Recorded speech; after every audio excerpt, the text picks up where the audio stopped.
Hello friends, welcome to your channel make physics easier by Mayur Agrawal. आज मैं आपके साथ हूँ एक नए टॉपिक के साथ जिसका नाम है अपथ्रस्ट एंड आर्किमिडीज प्रिंसिपल।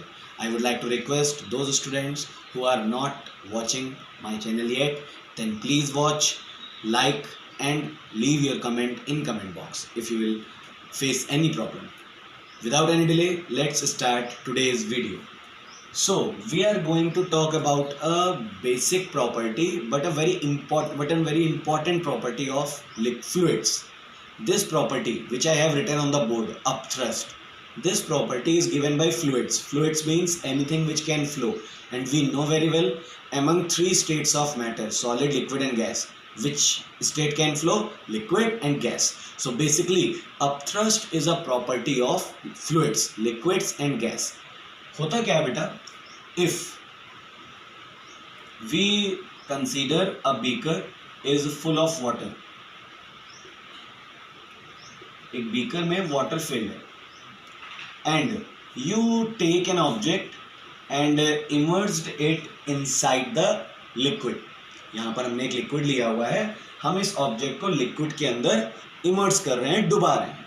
तो होता क्या है कि जब ये लिक्विड जैसे जैसे ये अंदर जाएगा, it will feel a force whose direction is upward.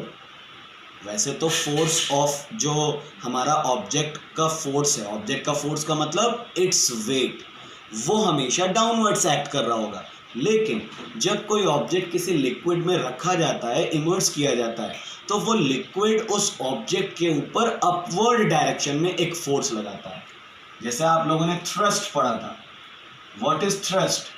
Thrust means normal direction में जो किसी सरफेस के ऊपर फोर्स लगाया जाए, और यहाँ पर भी वैसा ही फोर्स है, बस इसकी डायरेक्शन कहाँ की तरफ है? ऊपर की ओर। That is why it is termed as upthrust. Upthrust देखा जाए दो वर्ड से मिलकर बना है, एक तो थ्रस्ट और दूसरा अप। तो अप इसलिए लगा है क्योंकि जब भी कोई ऑब्जेक्ट किसी लिक्विड में इमर्स किया जाता है तो लिक्विड उसे ऊपर भेजने की कोशिश करता है, ऊपर की ओर एक फोर्स लगाता है। This force is called upthrust and this property is called buoyancy. Upthrust is also known as buoyant force. इसे आप buoyant force भी कह सकते हैं। और liquids की इस प्रॉपर्टी को, what property, which property? By applying a force in the upward direction to the object which is immersed in it. That property is called buoyancy, or the force is called upthrust or buoyant force. This is the definition of upthrust. Okay, understood, I think.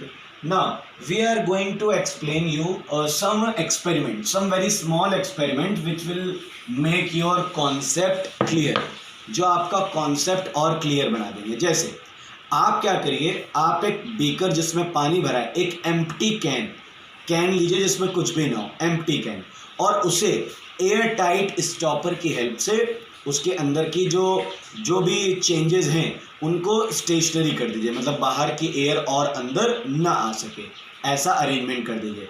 अब जब आप उस can को किसी liquid में, उस beaker में जिसमें लिक्विड भरा हुआ है, अंदर इमर्स करने की कोशिश करेंगे, तो आप देखेंगे कि आपको उसको अंदर होल्ड करने के लिए, उस कैन को वाटर के अंदर, लिक्विड के अंदर ले जाने के लिए कुछ फोर्स अप्लाई करना पड़ रहा है। और जैसे जैसे उस कैन का ज़्यादा वॉल्यूम अंदर जाएगा सरफेस के लिक्विड के, वो फोर्स बढ़ता ही जाएगा। और जब पूरी तरह से वो कैन अंदर चला जाए, उस लिक्विड सरफेस के पूरी तरह से अंदर चला जाए, फिर भी आपको उसे वहाँ पर स्टेशनरी बनाए रखने के लिए, रोकने के लिए फोर्स कॉन्टिन्यूसली लगाए रखना पड़ता है।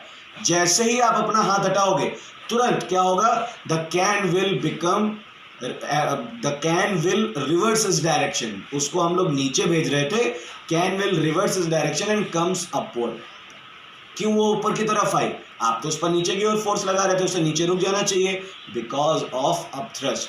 क्योंकि उस लिक्विड ने उसके ऊपर इतना ज्यादा अपथ्रस्ट लगा दिया था कि वो ऊपर आ गई। It means upthrust depends also. अगर यही हम कैन की जगह कोई हम एक आयरन का सॉलिड मटेरियल ले लेते, सॉलिड मटेरियल को आप आयरन के ऊपर जैसे लिक्विड पर छोड़ते हैं आप, वो अपने आप पूरी तरह से सिंक हो जाता। क्या उस पर कोई अपथ्रस्ट नहीं लगा? Yes, upthrust is acting everywhere and every time, but there are some conditions. तो ये जो मैंने आपको कैन का एक्सपेरिमेंट बताया, इसको अगर हम एक्सप्लेन करें, so we can explain it like this. जब आप कैन को इमर्स करा रहे थे, then there are two forces acting on the can. The weight of the can which is acting downwards, this is the weight of the can. ये can को नीचे की ओर लाने की कोशिश कर रहा था. आप जानते हो वेट की डायरेक्शन हमेशा डाउनवर्ड्स होती है. And here the upward force which is called upthrust, और ये उसे ऊपर ले जाने की कोशिश कर रहा था अपथ्रस्ट, जो कि लिक्विड अप्लाई कर रहा था. वेट सॉलिड अप्लाई कर रहा है, और ये जो अपथ्रस्ट है that is applied by the liquid. So there are two forces acting on any object which is floating or sinking inside a liquid. जब भी कोई ऑब्जेक्ट किसी लिक्विड में रखा जाएगा तो उस पर दो फोर्स वर्क करेंगे, और इन्हीं के मैग्नीट्यूड्स के अकॉर्डिंग हम ये डिसाइड कर सकते हैं कि ऑब्जेक्ट फ्लोट और ऑब्जेक्ट सिंक. कैसे, वो देखिए. There are two conditions. अगर हम बात करें तो यहाँ पे दो कंडीशंस बन जाती हैं. बेटा, upthrust is represented by this symbol FB, bind force. Weight is represented by W. There must be property of W is equal to FB. Second possibility, W less than FB. And the third property is W greater than FB.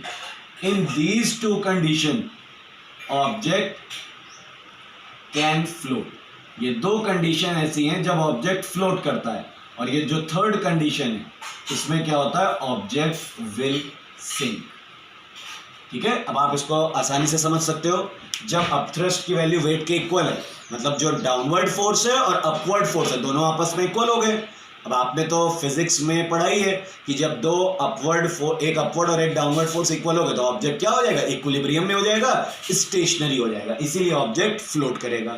और जब weight of the object less than FB, then also float, क्योंकि upthrust ज्यादा है, upthrust उसे ऊपर भेजने की कोशिश कर रहा है और ऊपर भेजने वाला फोर्स ज्यादा हो जाएगा.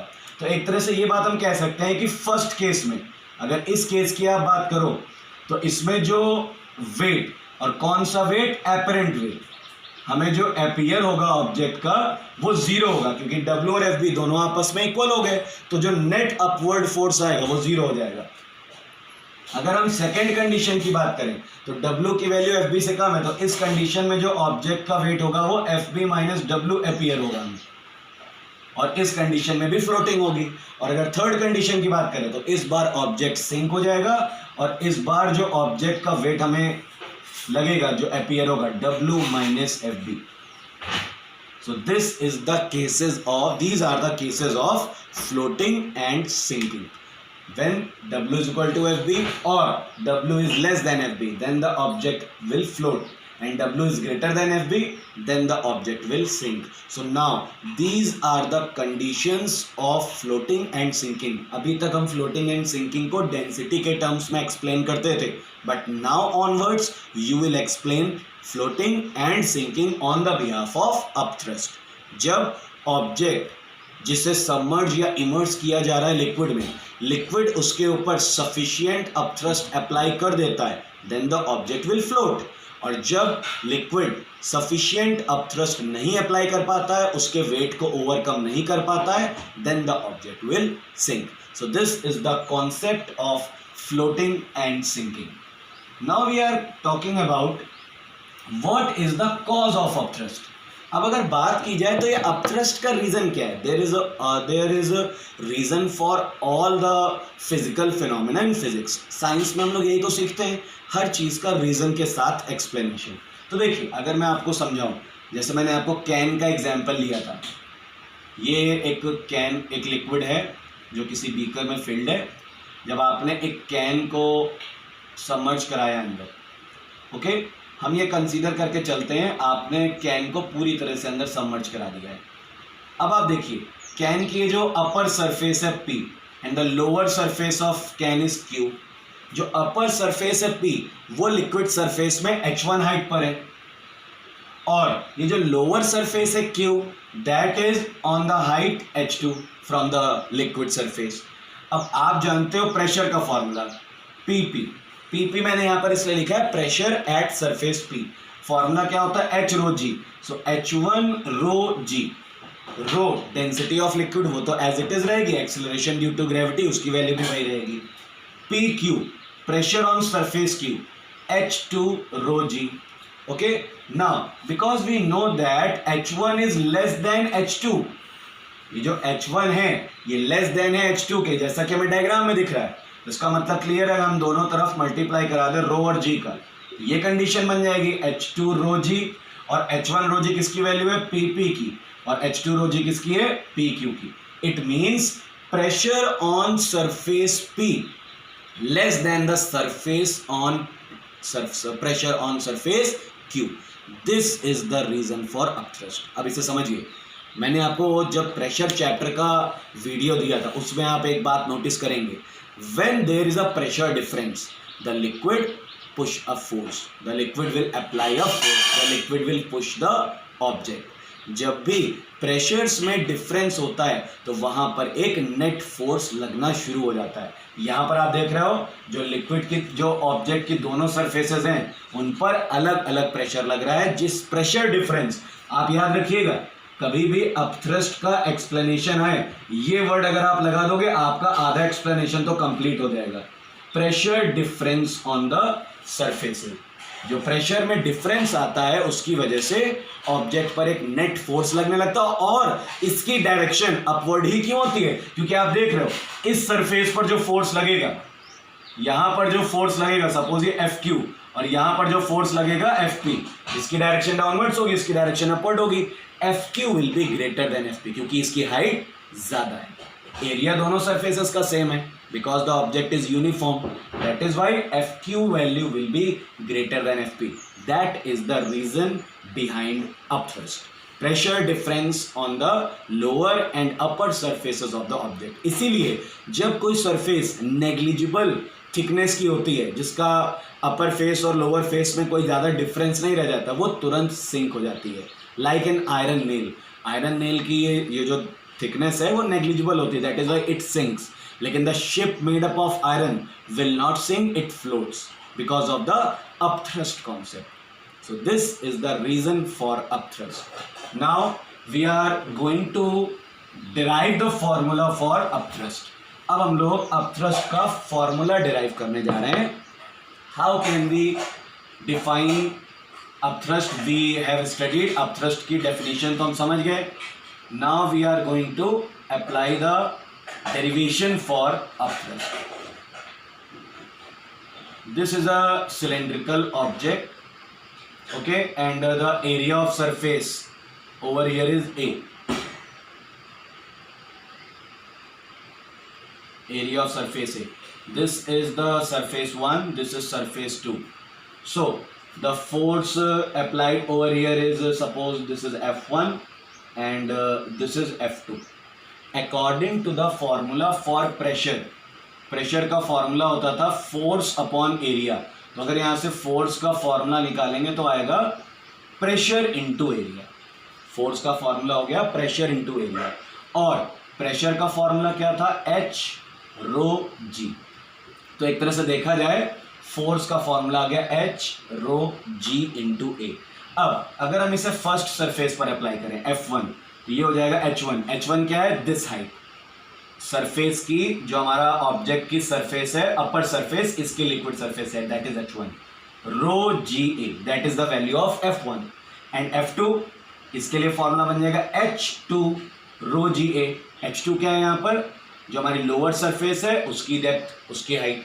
सो अभी अभी मैंने बताया अपथ्रस्ट किसके इक्वल होता है, upthrust is the net force acting on the object. तो नेट फोर्स यहाँ पे F2 की वैल्यू ज्यादा होगी, so we can write it as F2 minus F1.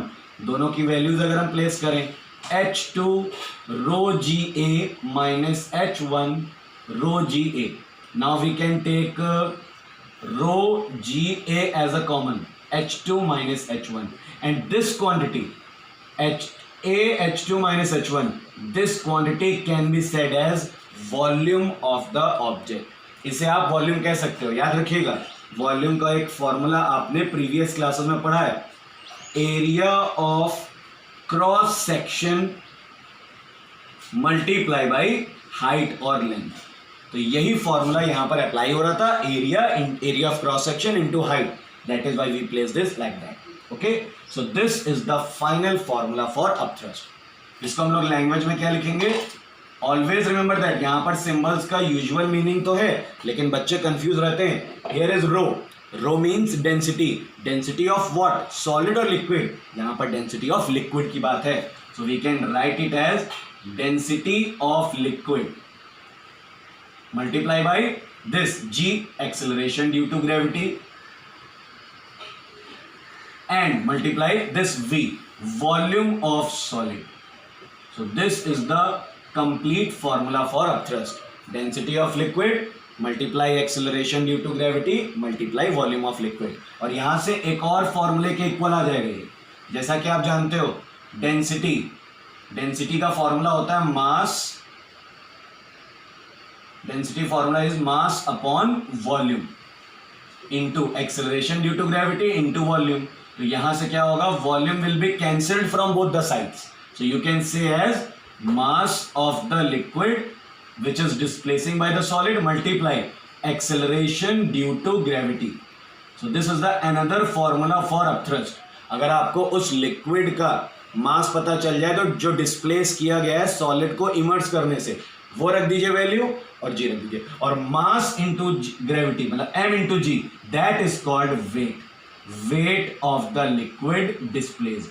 So this is the third formula for upthrust, कि upthrust की value उस liquid के वेट के इक्वल होती है जो सॉलिड को इमर्स करने पर उस सॉलिड ने वहां से हटाया है। आपने देखा होगा जब भी आप किसी सॉलिड को किसी कंटेनर में इमर्स करते हो तो वाटर का लेवल ऊपर आता है, वो क्यों ऊपर आ रहा है, because that solid is displacing that liquid, that is why it is becoming upwards. So now we are going to discuss what are the factors on which upthrust depends. अब हम कुछ फैक्टर्स की बात कर लेते हैं। जैसे कि फॉर्मूले में आपने देखा अपथ्रस्ट का फॉर्मूला आया था V रो G। V का मतलब वॉल्यूम ऑफ सॉलिड, रो का मतलब density of liquid and G का मतलब एक्सेलरेशन ड्यू टू ग्रेविटी। तो एक्सेलरेशन ड्यू टू ग्रेविटी तो एक कांस्टेंट है, तो जो फैक्टर्स में पहला हमारा होगा वो फैक्टर होगा volume of solid and the second factor will become density of liquid. These are the two factors on which upthrust depends। Volume जितना हम बढ़ाते जाएंगे, ऑब्जेक्ट का वॉल्यूम पानी के अंदर या लिक्विड के अंदर जितना ज्यादा होता जाएगा उस पर लगने वाला अपथ्रस्ट उतना ही ज्यादा होगा। डेंसिटी का मतलब अगर आप बात करिए वाटर की और आप बात करिए मरकरी की, वाटर के अंदर आयरन को रिलीज करते ही आयरन विल सिंक, बट अगर मरकरी के ऊपर आप आयरन छोड़ोगे, आयरन इमर्स करोगे, iron will float. Why? Because of the density, क्योंकि मरकरी की डेंसिटी लिक्विड की डेंसिटी से 13 टाइम्स ज्यादा होती है, 13 गुना ज्यादा होती है। इसका मतलब है मरकरी उसी आयरन ऑब्जेक्ट पर 13 गुना ज्यादा फोर्स लगाएगा। That is why upthrust will be more, hence the object will float. Upthrust जितना ज्यादा होगा ऑब्जेक्ट फ्लोट करेगा, अपथ्रस्ट कम होगा ऑब्जेक्ट सिंक हो जाएगा। So these are the two factors. Now what is the effect of upthrust? जैसा कि अभी तक हम लोग सीख के आए हैं, the effect of upthrust is the object's weight appear always less। Object का वेट हमें हमेशा लेस अपीयर होता है। जैसा कि हमने दो कंडीशंस में बात की थी, सिंक होने के बाद भी there is some difference, sink होने के बाद भी ऑब्जेक्ट में कुछ ना कुछ डिफरेंस आता है। इसको आप इस तरह समझ सकते हो, कुएं से अगर पानी भर आपने निकाला हो कभी बकेट से, तो आप इजीली उसको इमेजिन कर सकते हो। जब तक वो बाल्टी कुएं के अंदर रहती है तब तक वो बहुत हल्की लगती है। जब आप रोप को खींचते हो, when you pull out the rope and the bucket is coming out of the well, जैसे ही वो लिक्विड सरफेस के ऊपर आती है इट अपीयर्स हैवी। वो हैवी अपीयर नहीं हो रही है, वो बल्कि सही उसका वेट है। एक्चुअली वो लिक्विड के अंदर जब थी तब उसका एपरेंट वेट आपको लग रहा था बिकॉज ऑफ अपथ्रस्ट, क्योंकि लिक्विड के जब वो लिक्विड के अंदर थी तो आपके फोर्स के साथ साथ लिक्विड भी उसे ऊपर की ओर एक फोर्स लगा रहा था, इसी वजह से उसका वेट कम लग रहा था। लेकिन जब वो पूरी तरह से एयर में आ गई देन जो लिक्विड का अपथ्रस्ट था वो तो खत्म हो गया, then the whole weight is forcing to you, तो फिर वो पूरा फोर्स आप पर लगता है जिससे कि आपको वो ज्यादा लगने लगता है। अच्छा, नोट करने वाली बात एक ध्यान रखिएगा, air is also a fluid, so air is also exerting upthrust. ऐसा नहीं है कि एयर अपथ्रस्ट नहीं अप्लाई कर रही है, वैक्यूम में अगर वही बकेट आप उठाओगे तो वो और ज्यादा आपको हैवी लगेगी। So air is also applying upthrust because the density of air is very less, so the quantity, the magnitude of force is very less also. Hence we can say that each fluid applied upthrust. Okay, now the next concept which we are going to discuss is Archimedes principle. Archimedes was a scholar in the Europe and he made this concept so many experiments and gave his principle.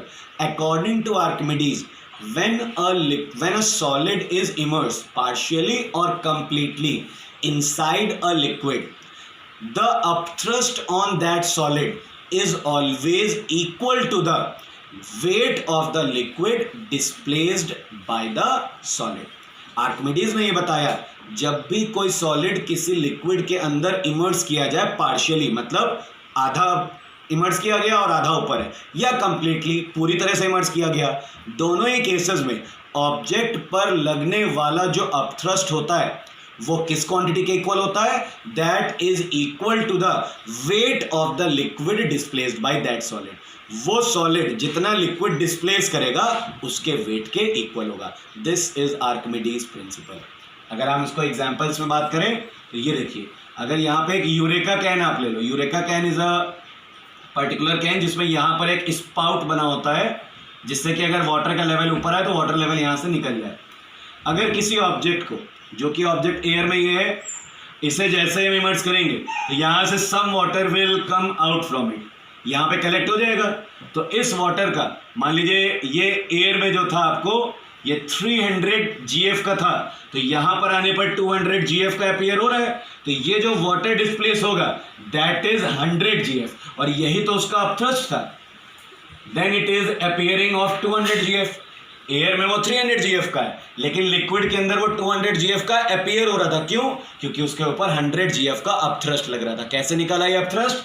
जैसे ही इस solid को हम liquid के अंदर डालेंगे तो spout की help से जो लिक्विड डिस्प्लेस है वो यहाँ कलेक्ट हो जाएगा और वो जो लिक्विड डिस्प्लेस है उसका वेट 100 GF होगा। This is Archimedes principal. According to Archimedes, when an object is immersed partially or completely inside a liquid, the liquid will exert an upthrust. It is sure that upthrust is equal to the weight of the liquid displaced by that solid. This is the Archimedes principle. So we have discussed all the things related to upthrust and Archimedes principle. बहुत interesting chapter है, बच्चों को problems आती हैं। Now look my video, observe it, एक एक चीज़ समझने की कोशिश करिए। If you will face any problem, then tell me in the chat box. तब तक के लिए goodbye.